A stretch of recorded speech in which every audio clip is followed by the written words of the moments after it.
जो लोग निस्वार्थ भाव से भक्ति करते हैं, उन्हें मिलती है भगवान की कृपा। पुराने समय में एक ग्वाले ने संत को तप करते हुए देखा। संत ने बताया, ऐसा करने भगवान के दर्शन मिलते हैं। ये सुनकर ग्वाले ने तप करना शुरू कर दिया। एक ग्वाला रोज गायों को चराने गाय से बाहर जंगल में जाता था। जंगल में एक संत का आश्रम था। वहाँ संत रोज तप, ध्यान, मंत्र जाप करते थे। ग्वाला रोज संत को देखता तो उसे समझ नहीं आता था कि संत ये सब क्यों करते हैं। ग्वाले की उम्र कम थी। संत के इन कर्मों को समझने के लिए वह आश्रम में पहुंचा और संत से पूछा कि आप रोज ये सब क्या करते हैं। संत ने बताया कि मैं भगवान को पाने के लिए भक्ति करता हूँ।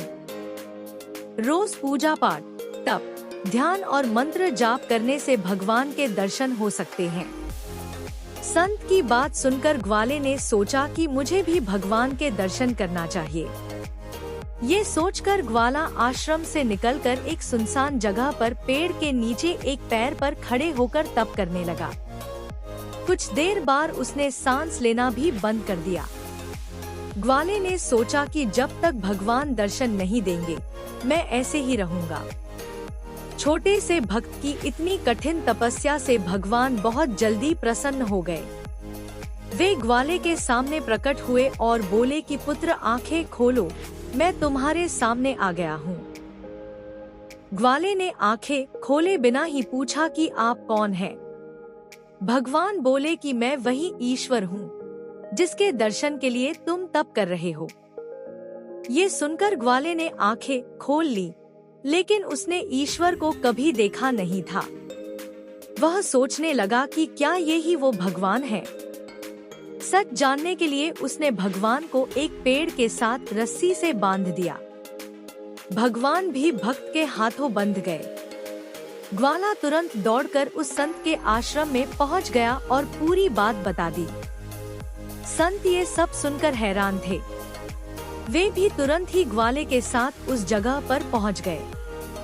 संत उस पेड़ के पास पहुंचे तो वहां कोई दिखाई नहीं दिया। भगवान सिर्फ ग्वाले को दिखाई दे रहे थे।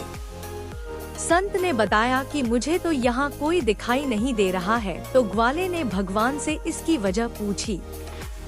भगवान ने कहा कि मैं उन्हीं इंसानों को दर्शन देता हूँ जो निस्वार्थ भाव से मेरी भक्ति करते हैं।